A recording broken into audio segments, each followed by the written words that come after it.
Muchas gracias. Muy buenas noches. El tráfico ya no es el mismo que hace pocos días. Son las 19:08 del martes 30 de junio de 2020.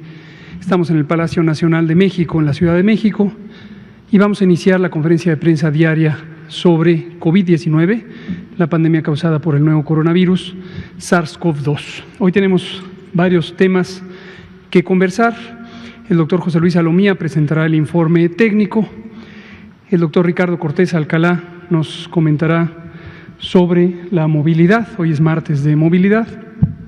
Y nos acompaña y nos da mucho gusto el maestro Zoe Robledo, director general del Instituto Mexicano del Seguro Social, para comentar sobre los distintos procesos que están involucrados o han estado involucrados en asegurar la capacidad hospitalaria en los distintos rincones del país a través de esta muy noble institución nacional, el Instituto Mexicano del Seguro Social. Zoe, muchas gracias. Bienvenido.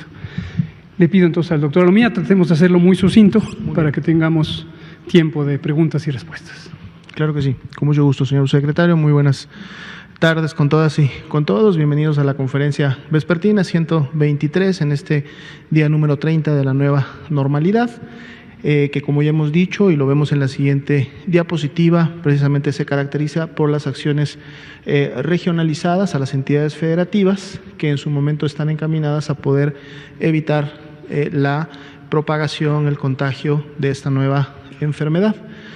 Revisemos rápidamente las acciones. De hecho, solamente comentaremos el día de hoy lo que veremos en la siguiente diapositiva, que todas estas actividades están medidas en relación precisamente al riesgo, recordando que el rojo es el riesgo máximo, es decir, hay un riesgo de ese nivel de poder yo contagiarme si salgo al espacio público y adquirir la enfermedad. Nivel alto naranja, lo mismo, es un nivel alto, no es el máximo, pero también hay un riesgo implícito de poder contagiarme en el caso de que salga a realizar actividades. Por eso las actividades están pensadas en estos niveles de aforo, de proporción, ¿no?, de restricción, para que entonces pueda haber o empezar a haber un equilibrio entre el resguardo domiciliario que debemos de tener para evitar un contagio, pero también el poder estar regresando paulatinamente y en la medida del riesgo que se mide para una semana a las actividades pues sociales, laborales y en un futuro también podrán ser académicas. Esto lo hemos estado presentando todos los días. Veamos la siguiente diapositiva, tiene ese mismo objetivo y vamos a estar repasando estas actividades día con día para tener claridad de lo que podemos hacer. Veamos la siguiente diapositiva, que es el panorama internacional. Hemos visto que la pandemia activa en las últimas semanas ha representado una quinta parte de este total de casos confirmados, de estos más de 10.185.000 personas, y que además está concentrada en la región de las Américas. 57.8% es la cifra para el corte del día de hoy. Es una cifra que se ha inclusive incrementado un poco en relación a los últimos días. Veamos rápidamente los números en México actualizados al día de hoy. Más de 581.000 personas que han sido ya estudiadas, de las cuales 200 83.450 han resultado negativas a la prueba, pero 226.089 han resultado positivas, lo cual entonces representa nuestros casos confirmados acumulados de COVID. Dentro de este grupo de personas que han sido confirmadas a la enfermedad se encuentran también las lamentables 27.769 personas que han perdido la vida a consecuencia de las complicaciones de la enfermedad. Veamos la siguiente diapositiva. Nuestra distribución de la carga acumulada la presentamos siempre por entidad federativa con los números para cada una de ellas y puedan ustedes identificar cuáles son las que están aportando la mayor carga desde que inició la epidemia en México. Veamos la siguiente diapositiva. Son los casos activos, tanto en el grupo de confirmados, que es el cuadro verde, como en el grupo de sospechosos o de aún sospechosos, que es el naranja claro, y aquí los vemos distribuidos también por entidad federativa para que ustedes puedan identificar dónde se encuentra concentrada la epidemia activa en México y además en qué entidades están presentando la mayor actividad. Veamos la siguiente diapositiva. Es la distribución de las lamentables defunciones hasta el momento ocurridas con la expectativa también de aquellas que son todavía aún sospechosas, es decir, tienen una muestra de laboratorio, estamos esperando un resultado y pudieran verse incrementadas en las fechas en las cuales están estos segmentos naranjas claros en las barras azules. Veamos la siguiente diapositiva, es la distribución por entidad federativa de las defunciones, nos permite apreciar la carga en cada una de ellas y la expectativa en la barra naranja claro de dónde se pueden incrementar en los siguientes días. Veamos la siguiente diapositiva, la curva epidémica de casos confirmados, casos probables. Podemos ver las tendencias claramente reflejadas cuando vemos la sumatoria de ambas. Y en la siguiente diapositiva veremos solamente los casos sospechosos o aún sospechosos, cómo se distribuyen también por entidad federativa y en qué institución se encuentra en un momento determinado concentrada la mayor carga de estas. Veamos la siguiente diapositiva, que es la curva acumulada de casos. El incremento porcentual de ayer para hoy fue de 2.5%, 5.432. Ayer decíamos que habíamos tenido el más bajo, hoy día se incrementa, lo estábamos esperando. Vamos a ver esta semana cómo se comporta en función a este 2.5%.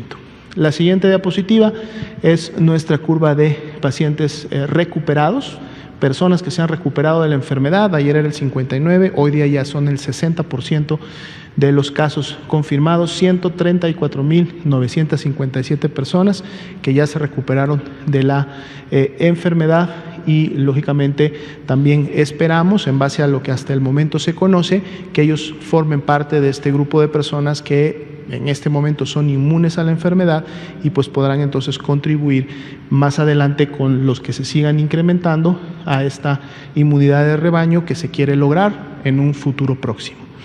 Veamos el grupo de ocupación y disponibilidad hospitalaria. 45% la ocupación para camas IRA general, se incrementa un punto porcentual.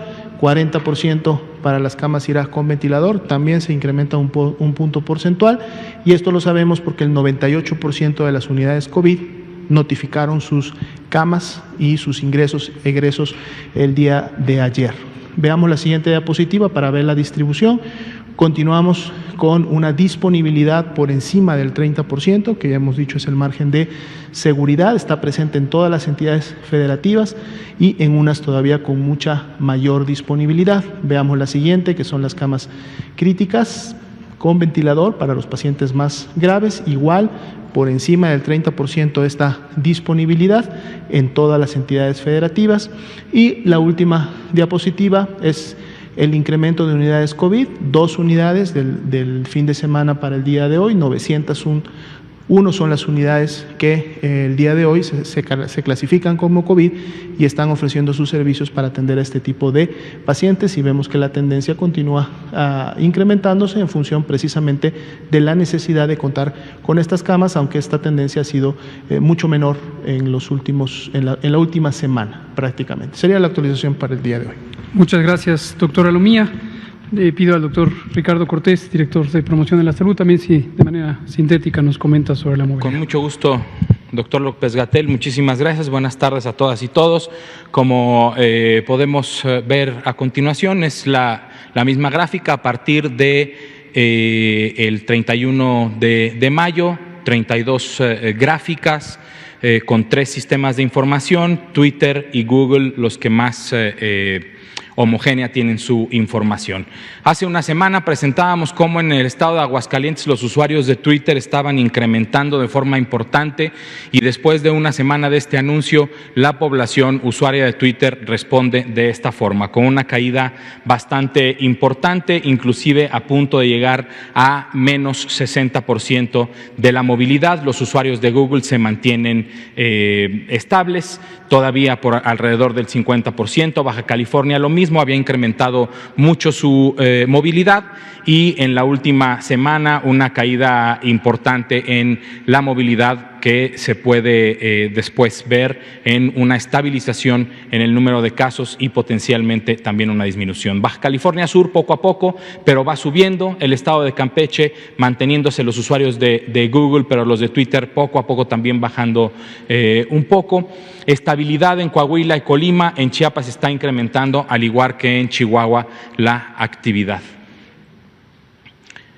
La Ciudad de México poco a poco incrementando su movilidad. No hay un incremento tan importante, pero recordemos cómo las proporciones también dependen del número de personas. Poco movimiento en la proporción de personas que nos movemos en una ciudad tan grande se ven también en muchas personas en el espacio público. Durango también un descenso para estabilizarse alrededor de menos 30%, el Estado de México también bastante estable.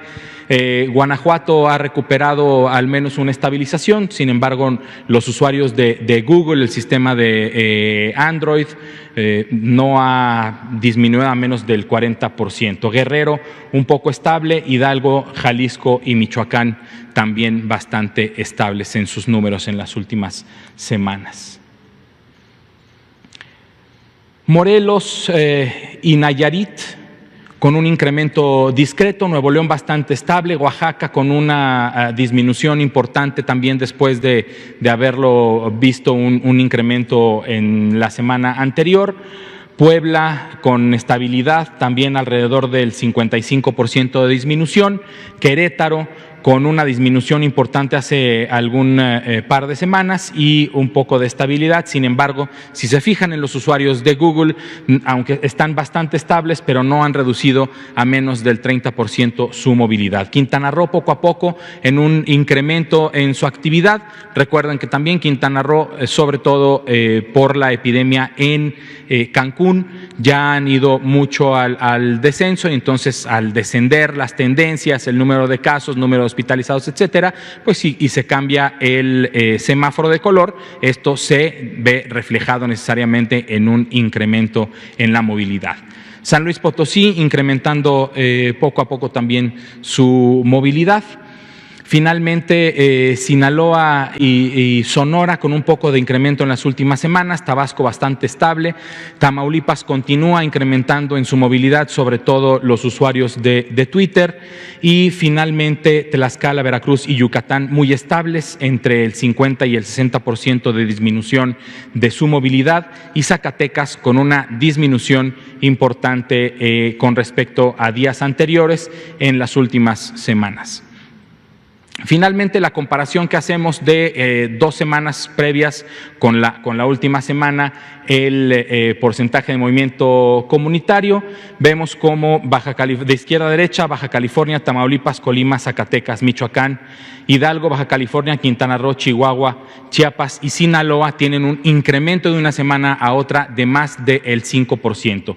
Solo para recordar, y bueno, al final Puebla, Jalisco, Nayarit, Guanajuato y Querétaro, que con esta comparación han disminuido de una semana a otra su movilidad. Recordar que las barras son el resultado del semáforo que está vigente durante esta semana, y pues hay que recordar que en el semáforo rojo hay que actuar igual que en la Jornada Nacional de Sana Distancia, manteniendo la sana distancia y manteniéndonos en nuestro refugio, en nuestra casa. En rojo, quédate en casa. En naranja hay que actuar con prudencia, con mucha prudencia. Hay que ir ajustando cómo nos vamos a adaptar a la nueva normalidad, pero hay que actuar con mucha prudencia. Reitero lo que dije la semana pasada, no es vámonos todos a la calle. Actuemos con mucha prudencia y ajustando nuestra nueva normalidad. Muchas gracias.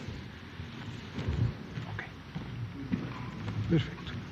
Muchas gracias, doctor Ricardo Alcalá. Pues le pedimos al maestro Zoe si nos comparte sobre este proceso de reacondicionamiento y reconversión de los hospitales. Muchas gracias. Con mucho gusto, subsecretario Hugo López-Gatell. Muy buenas tardes a todas y a todos los que nos están viendo. Un gusto volver aquí como invitado a esta conferencia de prensa. Quisiera comentarles un elemento de la estrategia mexicana en términos de atención médica para el COVID-19 por parte de todas las instituciones. Por ahí de marzo, en el Consejo de Salubridad General, se presentó por parte del Seguro Social una muy agresiva estrategia y proceso de reconversión hospitalaria. ¿Qué significa esto? Que los hospitales de segundo y de tercer nivel del Seguro Social iban a dejar de hacer cosas que hacían regularmente para poder adaptar áreas, en algunos casos en 30 hospitales en el 100% y en otros de manera híbrida, para atender específicamente el COVID. ¿Qué nos ha permitido esta estrategia? Lo que ha planteado el presidente López Obrador, que en nuestro país ningún mexicano ni mexicana que necesite de una cama de hospital deje de tenerla, que ninguna persona que requiera ventilación mecánica, que requiera de un ventilador, deje de tenerlo. Y así fue como se empezó a hacer esta reconversión. Nosotros empezamos en el primer momento con 80 hospitales y después de manera muy rápida empezamos a crecer hasta llegar en la siguiente a 184 hospitales del Seguro Social que están reconvertidos, como les mencionaba, en su totalidad o en una proporción muy grande, arriba del 50%, para atender COVID.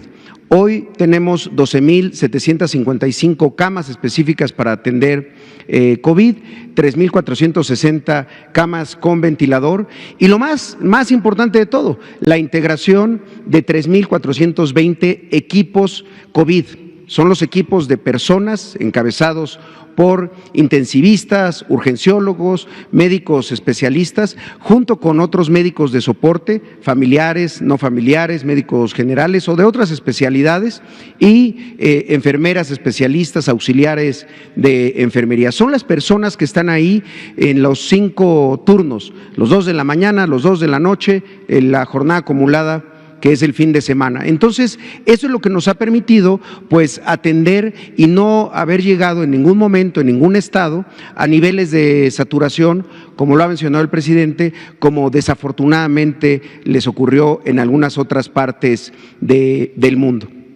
La siguiente. Sin embargo, a pesar de todo este esfuerzo, observamos que había lugares en particular que por la poca infraestructura que desde hace muchos años pues se dejó de invertir en el Seguro Social, necesitábamos crecer, que necesitábamos fortalecer, y ahí fue que seguimos varias estrategias.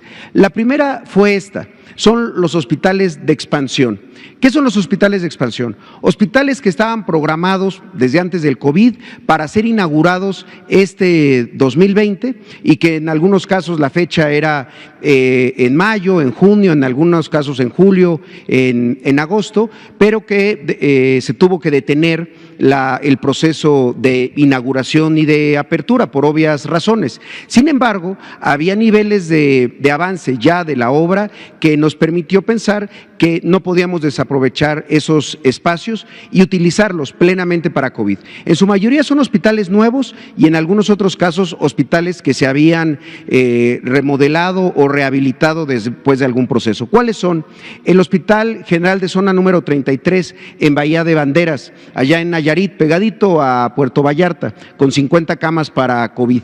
El Hospital, el HGZ 32 de Villacuapa, con 159 camas. Es un hospital que que visitó incluso antes de su inauguración el presidente López Obrador, que estuvo dañado después del sismo mucho tiempo y se hizo un trabajo de rehabilitación y hoy afortunadamente tiene ya estas 159 camas que han sido muy útiles.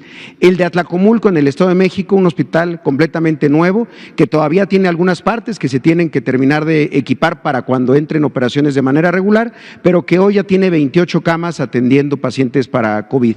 Un hospital privado, Santa Cecilia, que fue dado en préstamo al Seguro Social por parte de un sindicato en este estado y que estamos operando para COVID en 26 camas, y el Hospital Nuevo de Tapachula, Chiapas, el Hospital Nueva Frontera, que también tenía su programación para su apertura y que hoy está en 124 camas específicamente para COVID.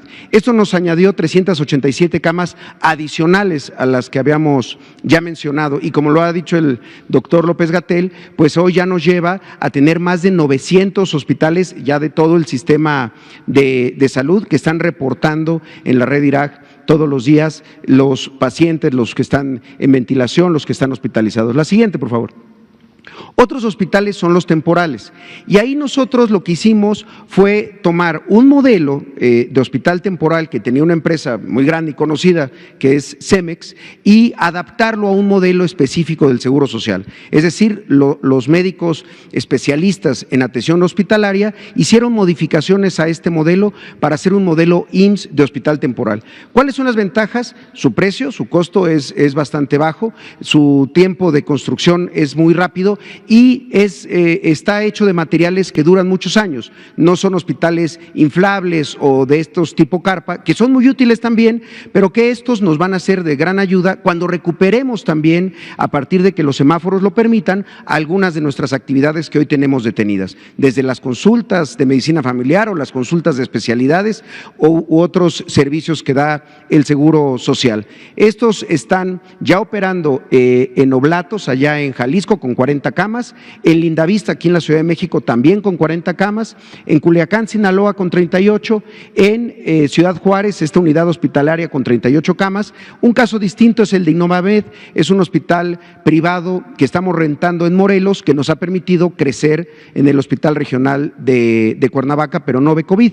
Y el otro es el de Apodaca, allá en Nuevo León, con 40 camas. Todos estos ya están operando y el día de mañana vamos a hacer un recorrido para el hospital de Tlanepantla, aquí en el estado, bueno, aquí cerquita de esta Ciudad de México, en el Estado de México. Son 226 camas adicionales con este modelo. La siguiente. Otro pues que ha sido muy difundido y que ha sido de una enorme utilidad es el del Autódromo Hermanos Rodríguez.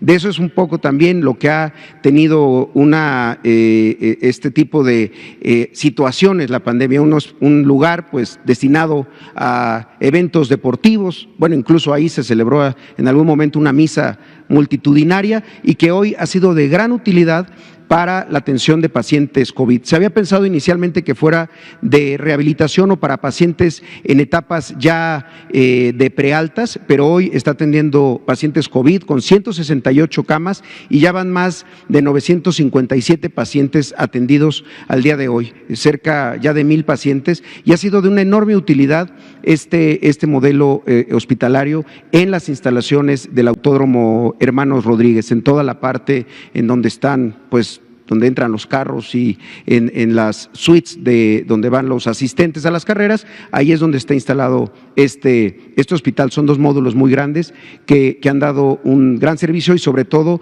ha habido personal muy comprometido con la atención médica para pacientes derechohabientes y no derechohabientes también del Seguro Social.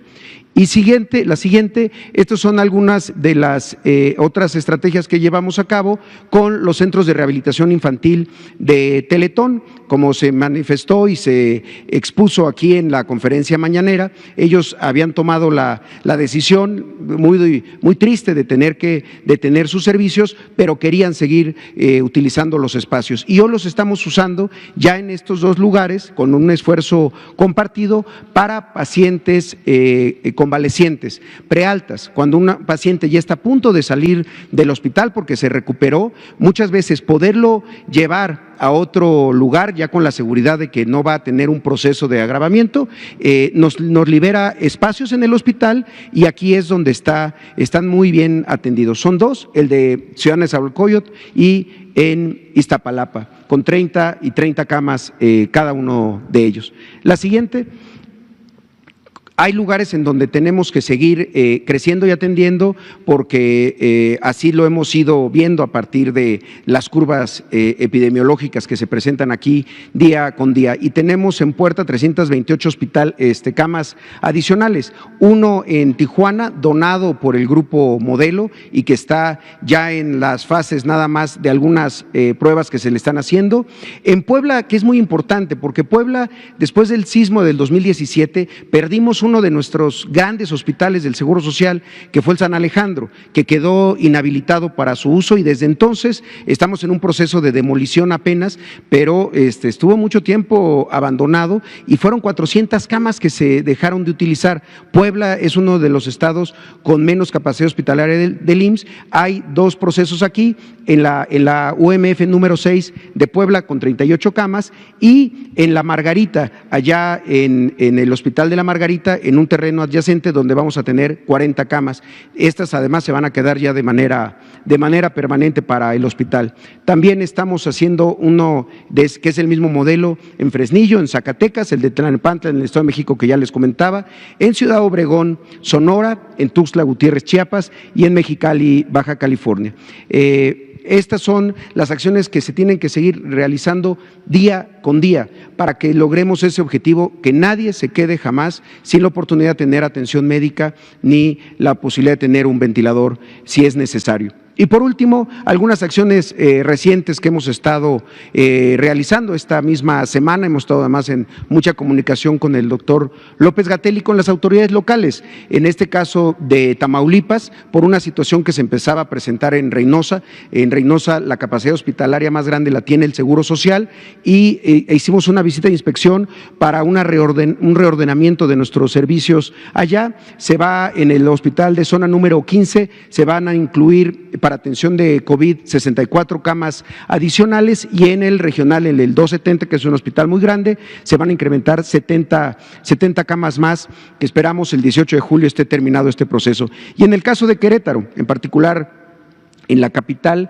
se van a incrementar 50 camas sensibles en el Hospital General Regional El Marqués, que es un hospital nuevo que está cerca de la capital, y pues ahí van a estar 50 camas más. La intención es esa, que en ningún momento tengamos una saturación. Y para nosotros era importante comentarlo, porque esto implica a mucha gente trabajando, a mucha gente que ya lleva muchos días en jornadas pues muy estresantes, muy intensas, y pues a ellos siempre mandarles nuestro reconocimiento, nuestro agradecimiento y el afecto permanente.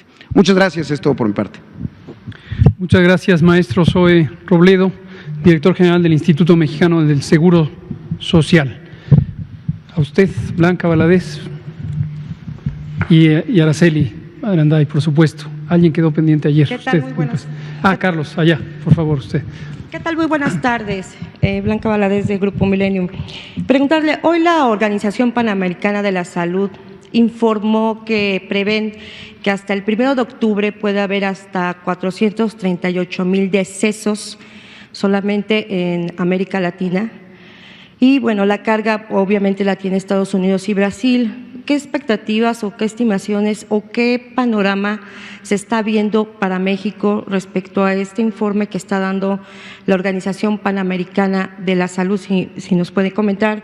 Si me permiten otras dos preguntas solamente, saber si dentro de las reuniones que tienen con este comité autónomo para verificar la carga excesiva de muertes, ya hay un número específico de actas de defunciones que se van a analizar o se están analizando para ver si fueron o no COVID y poder integrarlas a la base de datos. Y nada más por último, mañana va a haber una protesta de un grupo de trabajadores Sé que el sindicato y el IMSS ha tenido reuniones para poder atender todas las demandas. Conozco perfectamente los 11 puntos que se han cumplido. Sin embargo, ellos siguen comentando que en términos generales no se han cumplido sus demandas, siguen teniendo falta de insumos, desabasto de equipos. Y bueno, mañana van a hacer una protesta en 11 estados, es lo que se está estimando. Si me pueden dar información al respecto, su opinión al respecto, independientemente que respetan la libertad de expresión. Gracias. Con mucho gusto, Blanca Valadez, y bienvenida de regreso. Sobre la primera pregunta, el pronóstico consideramos que es acertado, el pronóstico de la Organización Panamericana de la Salud respecto a la carga esperada de enfermedad COVID en el continente americano o en toda la región de la que es responsable la Organización Panamericana de la Salud. En este momento, como lo mostramos desde hace ya varias semanas, la región de América representa más del 50%, hoy estamos por arriba del 54% de las infecciones COVID, de la enfermedad COVID registrada en los últimos 14 días. Y esto se ha mantenido así de manera muy constante, si no tengo mal la memoria, al menos durante 3 semanas. Y todavía se espera que siga. A diferencia de Europa, donde en Europa Occidental ha ido bajando y hoy está en el 4º lugar de frecuencia respecto a otras regiones del mundo, Mediterráneo Oriental y Asia Sudoriental. Entonces sí, es una expectativa desafortunada, pero factible. Respecto a México, México está incluido en esas estimaciones, pero no cambia nada respecto a lo que nosotros mismos hemos pronosticado desde hace ya varios meses y que aquí lo hemos comentado. Lo primero, que lo comentamos detalladamente hace algunos días, es la epidemia larga, este señalamiento que hemos hecho, como casi todos los señalamientos que repetimos para que vayan quedando claros. Este es uno de ellos. La frase que hemos usado es preparémonos para una epidemia larga. Empezamos a usarla en febrero, antes de tener el primer caso incluso en México. Entonces, ¿qué quiere decir epidemia larga? Empezó el 28 de febrero, las proyecciones o predicciones matemáticas sugieren que se podría prolongar hasta octubre, concretamente Jalisco y Monterrey, Nuevo León siendo los 2 estados que entrarían y terminarían al final de esta epidemia. Eso quiere decir que en términos de tiempo estamos gruesamente a la mitad. ¿Por qué digo gruesamente? Porque la epidemia no se comporta como una sola. Países geográficamente extensos como México tienen múltiples epidemias que se dan en ciudades, en municipios o en estados a tiempos diferentes. Entonces no ha cambiado para nosotros las predicciones. Hoy vemos con claridad la predicción que hace la Organización Panamericana de la Salud para el conjunto del continente, donde México está incluido, pero no es una información adicional que cambie la perspectiva que hemos venido comentando respecto a México. Decíamos hoy en la mañana, alguien me preguntaba precisamente sobre eso, sobre el número de decesos que se espera tener. Estamos en espera mejor de presentar lo que estamos trabajando, es su segunda pregunta. El comité en sí mismo no es autónomo, es un comité técnico de trabajo, participa una de las instituciones autónomas que es el Instituto Nacional de Geografía y Estadística, INEGI, quien es la autoridad en términos de estadísticas vitales en México y es un organismo constitucionalmente autónomo, no es parte estructural del poder ejecutivo, al contrario, es autónomo. Por supuesto, es un organismo público y dada la competencia en la materia, la calidad técnica de las personas funcionarias de INEGI, hemos tenido el privilegio de que se sumen al trabajo junto con el Registro Nacional de Población, que coordina los registros civiles, el Instituto Nacional de Salud Pública, quien está haciendo un trabajo también formidable en términos técnicos para estas estimaciones, y todavía no tenemos un dato que podamos compartir. Próximamente, en cuanto lo tengamos, lo compartiremos. Primero llegará un trabajo paralelo que estamos haciendo con el Gobierno de la Ciudad de México y otro grupo técnico semejante, y presentaremos los resultados para la Ciudad de México. Y respecto a la protesta, No sé, el maestro Zoe Robledo tiene más conocimiento del asunto. Muchas gracias. Sí, con mucho gusto, Blanca. Pues como bien lo has mencionado, nosotros somos respetuosos y siempre lo seremos de todo tipo de expresiones, demandas, exigencias de los trabajadores. A los trabajadores lo principal es escucharlos.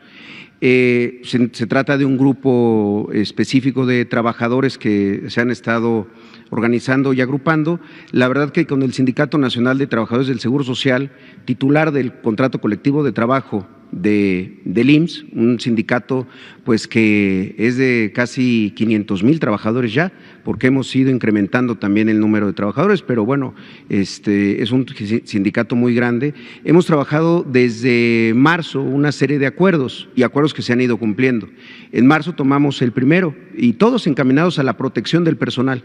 El Seguro Social y su dirección siempre tiene que estar encaminada a hacer todo lo que sea necesario para que el personal esté protegido. Es la mejor forma que podemos, la mejor estrategia para proteger al grueso de la población, a los derechohabientes y a todos quienes pueden llegar a estar contagiados. En marzo establecimos los primeros acuerdos para que todos los grupos vulnerables, por ejemplo, no tuvieran que estar trabajando en áreas COVID e incluso se pudieran retirar a sus casas. Grupos a partir de 60 años en el Seguro Social, hipertensos, diabéticos y demás. Después, en abril, una serie de acuerdos que tenían que ver con retribuciones económicas. Yo he insistido mucho que para todos y afortunadamente para todos la mayoría de los mexicanos, los recuerdos de esta temporada van a ser de los días que tuvieron que quedarse puertas adentro de su casa, de los días que tuvieron que aprender a estar trabajando a distancia, con nuevas convivencias, pero para los trabajadores de la salud esto no es así, son ya más de 120 días trabajando y esto era justo reconocerlo en términos económicos. Se hicieron principalmente 3 acciones: el bono COVID, que ya 167,000 trabajadores lo han recibido, es un monto de cerca de 870 millones de pesos que se han erogado, es un esfuerzo presupuestal grande, pues porque grande ha sido el trabajo de los trabajadores de la salud y su compromiso con la institución. Lo otro es que se giró una circular desde abril para el reconocimiento de la enfermedad COVID-19 como riesgo de trabajo para los trabajadores del Seguro Social. Todos aquellos que se han contagiado será reconocido como riesgo de trabajo. Es uno de nuestros seguros, justamente como enfermedad del trabajo. Es un proceso que estamos automatizando para que sea mucho más ágil. Y la otra, las notas de mérito que se empezaron a pagar a partir de hoy y mañana se verán reflejadas para 28,000 trabajadores. Son notas a partir de conductas ejemplares, asistencias, puntualidad. Cuando a alguien se le cambia, por ejemplo, o decide cambiar de horario y va a la noche porque se le necesita más ahí, o quienes cambian de hospital, incluso hasta a quienes cambian de estado, de lugar de adscripción, ese tipo de actitudes son muy solidarias y tienen un mecanismo llamado notas de mérito que 28,000 trabajadores empezarán a recibir a partir del día de mañana en la primera etapa. Y lo más importante, quizá la acción estratégica más importante para todos los que tenemos atención médica, la adquisición, verificación y distribución de equipos de protección personal. Sin duda, particularmente en abril hubo días, semanas incluso muy complicadas para podernos hacer de equipos de protección personal, con un mercado muy convulso, muy distorsionado, con sobreprecios, con mucha competencia, pero hoy hemos estabilizado y estamos ya logrando nuestra meta, que era entregar cerca de 850,000 ítems semanales entre gogles, caretas, cubrebocas, respiradores N95, guantes, batas, en todos estos hospitales que acabamos de ver, más los 80 hospitales del IMSS Bienestar. Entonces, la protección del personal es fundamental y hemos logrado estabilizar. Podemos tener problemas, nunca lo hemos negado, pero sin duda hay una coincidencia, creo que de todos: la protección del personal, su reconocimiento social, su reconocimiento económico, pero la protección que deben de tener. Entonces, pues nosotros somos respetuosos de cualquier tipo de manifestación y también, pues, sobre todo respetuosos de los acuerdos que hemos hecho con el sindicato que se han ido cumpliendo. Porque han atendido las demandas. Yo no quisiera calificar ningún movimiento. Muchas gracias, Blanca Valadez. Araceli Aranday y luego usted, por favor, y Carlos, que está pendiente. Gracias. Preguntarle, es que lo dijo muy rápido, lo de la disminución de incidencia diaria de casos de COVID. Quisiera saber si por quinto día consecutivo se registra esta disminución de incidencia.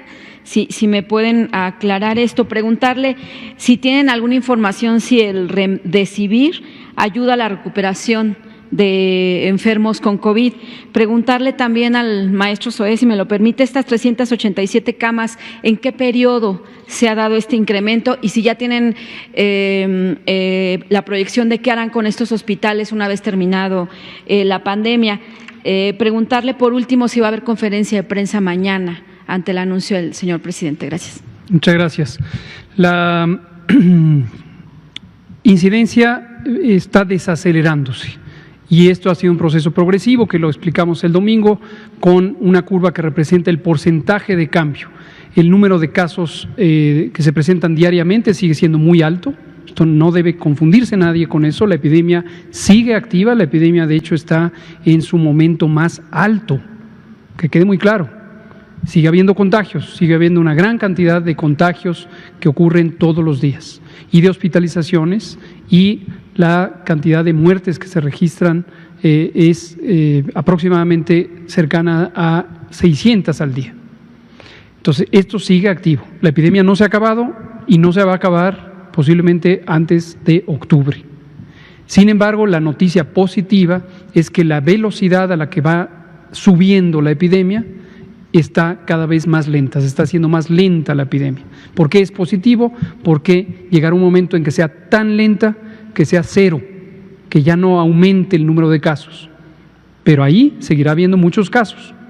Y cuando es cero, luego empieza a ser en números negativos, empezará a reducirse y hasta llegar a octubre. Remdesivir. Ayer salió una noticia. Llevamos más de días que esto ha estado una tendencia continua de reducción, muchos más días.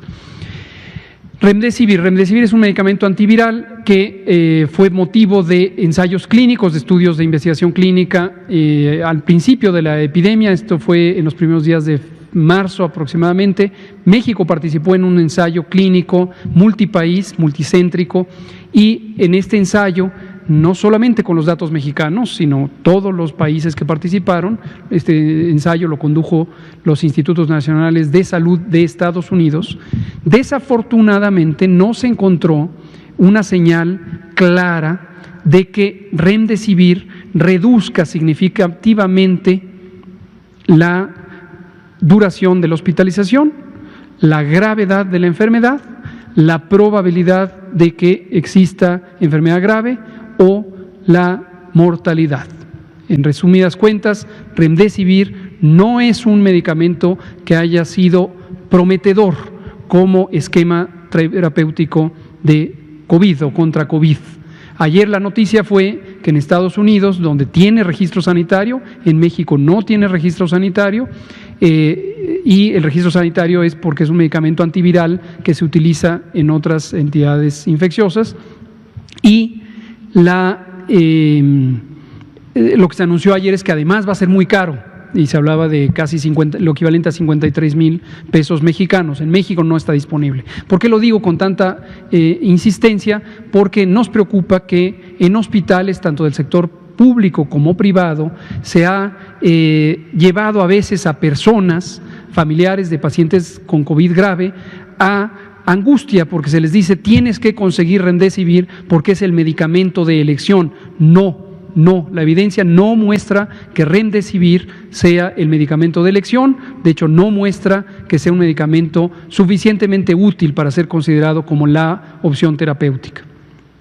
Y luego las otras se las... La conferencia y las camas. Conferencia lo platicaremos mañana. Al ratito tenemos reunión con el presidente y le damos la palabra al maestro Zoé. Sí, muchas gracias. Los hospitales de expansión, que son hospitales nuevos del Seguro Social, estarán utilizándose para COVID hasta el momento en el que el semáforo nos permita a nosotros también empezar a recuperar nuestras actividades normales. Como señalé, son la gran mayoría de ellos son completamente nuevos, nunca han tenido pacientes no COVID, pero ese es un proceso que será a partir de los semáforos. Esas son las 387 camas. En el otro caso, los hospitales temporales, que son en su totalidad entre las 226 que ya están funcionando, más 328 que están por ponerse en funcionamiento, son 554 camas. Estos hospitales van a seguirse utilizando en aquellos lugares donde sea necesario para atender pacientes COVID, pero después para recuperar justo todos los servicios que tenemos detenidos. Las consultas, por ejemplo, de especialidad, las consultas de medicina familiar, algunas intervenciones quirúrgicas ambulatorias, estomatología, vaya, los dentistas, pues la consulta dental, todas esas servicios que pues se tuvieron que posponer, se tienen que recuperar y la gente ahora, ya que empiezan a cambiar los semáforos, pues empieza a solicitar volver a tener sus consultas. Es algo que es normal, van a ser de gran utilidad, porque como les decía, no son hospitales que tengan caducidad, no se desgastan, por así decirlo. Entonces van a ser muy útiles para el proceso a la inversa cuando llegue, que es la de conversión. Y fuimos a la reconversión hospitalaria. Bueno, hay un proceso que se puede llamar así de conversión. Los hospitales de expansión empezaron desde abril, en mayo fueron los primeros, y salvo Atlacomulco, que apenas entró en funcionamientos la semana pasada, y en el caso de el resto de los que están pendientes, todos entrarán en funcionamiento en el mes de julio. Algunos de ellos, como les decía, tan pronto como la próxima semana, unos esta semana, los siguientes de la próxima. Gracias. Ya tenemos la respuesta a la otra pregunta. No se suspende. Lo que se puso, ya recordé lo que dijo el presidente ayer, es que las conferencias de las 5 y de las 6 sobre temas de créditos y de empleo y bienestar eran las que estaban sujetas a revisión. Esta no. Esta, que es la de las 7, es la de COVID, sigue en pie, siempre. Gracias. Carlos, de 1+1, por favor. Gracias. Buenas noches, doctor Gatell. Buenas noches, doctores. Una pregunta, doctor Gatell, al respecto de una pregunta anterior que yo le hice, respecto a los datos desagregados, si había en la Secretaría el estudio al respecto de bajarlos a nivel de colonia.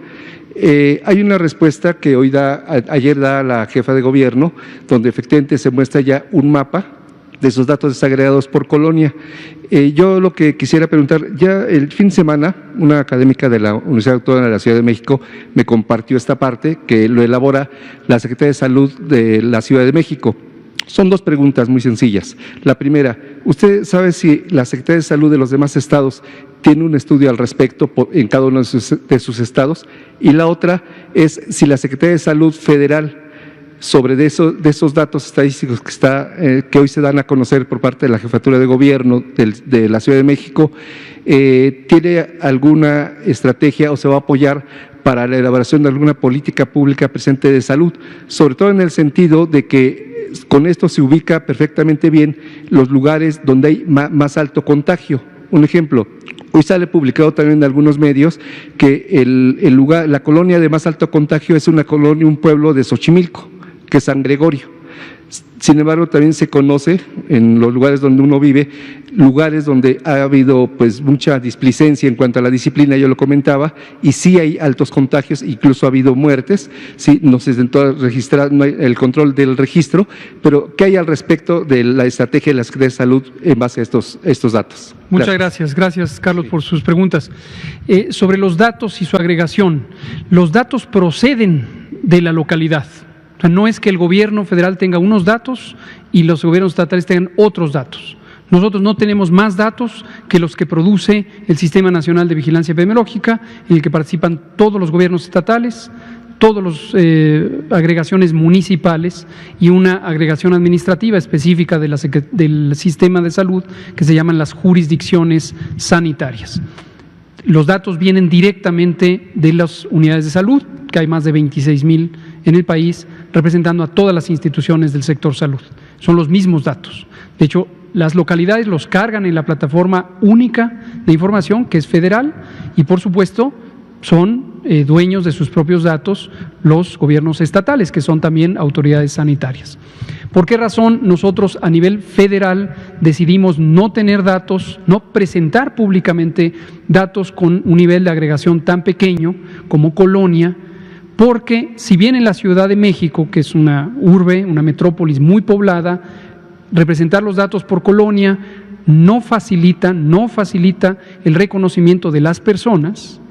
Si hiciéramos lo correspondiente en zonas dispersas, zonas rurales o incluso pequeñas poblaciones, ahí sí es muy fácil que se identifique dónde están y quiénes son las personas infectadas. Y eso sería una monstruosidad porque atentaríamos contra el derecho al respeto a la confidencialidad de las personas. Por esa razón no lo hacemos conscientemente, aunque tenemos los datos, ya no digamos a colonia, tenemos los datos al domicilio exacto de la persona y jamás los vamos a hacer públicos.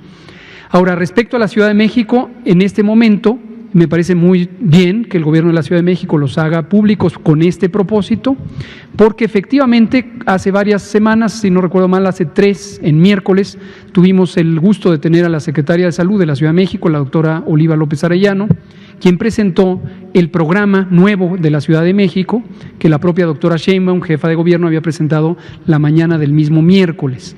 Este es un programa que nos parece muy bien estructurado, es un programa cuyo principio fundamental es la detección temprana de personas enfermas con la identificación de personas que estén en riesgo.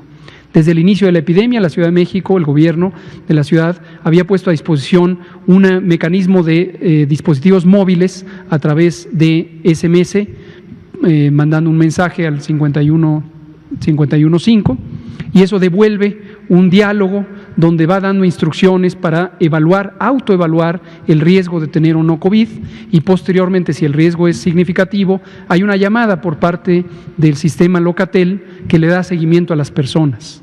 Este sistema funciona y funciona muy bien. Yo mismo lo probé y cuando me llamaron le dije, perdón, nada más estaba haciendo una prueba, pero funciona muy bien. Y este es uno de los mecanismos. En algún momento, en algunas noticias pareciera que se había sobrevaluado la idea de pruebas y se interpretó como que era un programa de hacer pruebas. No, es mucho más que un programa de hacer pruebas. Es un programa de atención anticipada en la comunidad para el seguimiento integral de personas con COVID. Lo respaldamos completamente, estamos trabajando conjuntamente con el gobierno de la Ciudad de México. Ayer precisamente en la noche, después de la conferencia, una reunión de trabajo de varias que hemos tenido para apoyar esto.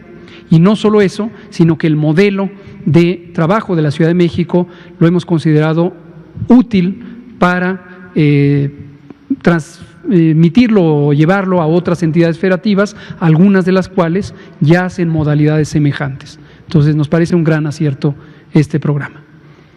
Nos quedan 2 minutos o 1 minuto y medio, le damos la palabra a usted y ya los demás mañana. Doctor, buenas tardes. David Pérez de Tejada, de Grupo Audiorama Comunicaciones. 2 preguntas rápidas. De las personas que presentan comorbilidad, ¿hay algún porcentaje que se haya recuperado? ¿Hay alguna de estas enfermedades que sea más factible que se pueda salvar las personas? Y aprovechando que está el doctor Ricardo Cortés, preguntarle si ahora con el semáforo naranja va a haber oportunidad para que la Liga de Americano NEFA se pueda realizar. ¿Qué posibilidades cree que haya? Si se les va a apoyar en estos protocolos de atención como se le ha hecho a la Liga MX. Sobre la primera pregunta, se la dejo pendiente para que le traigamos datos más específicos y le damos la palabra al doctor Ricardo Cortés. Muchas gracias. Sí, tenemos ya contacto con el señor Guillermo Salazar, mejor conocido en el ambiente del fútbol americano estudiantil como Kobe. Tenemos contacto con él. Vamos a tener una reunión esta misma semana para compartir con él la experiencia que se ha tenido con la Liga MX y establecer también los protocolos necesarios para que la ONEFA, con los mismos criterios que presentamos aquí, Semáforo rojo, todos en casa, puerta cerrada. Se puede jugar a puerta cerrada. Naranja también se podría jugar a puerta cerrada con los protocolos de seguridad sanitaria para los jugadores profesionales de este deporte también. Muchas gracias. Gracias, doctor. Son las 20 horas, se nos acabó el tiempo, pero mañana sí va a haber conferencia COVID a las 19 horas. Gracias por su atención y su interés en este asunto de gran interés público. Muchas gracias.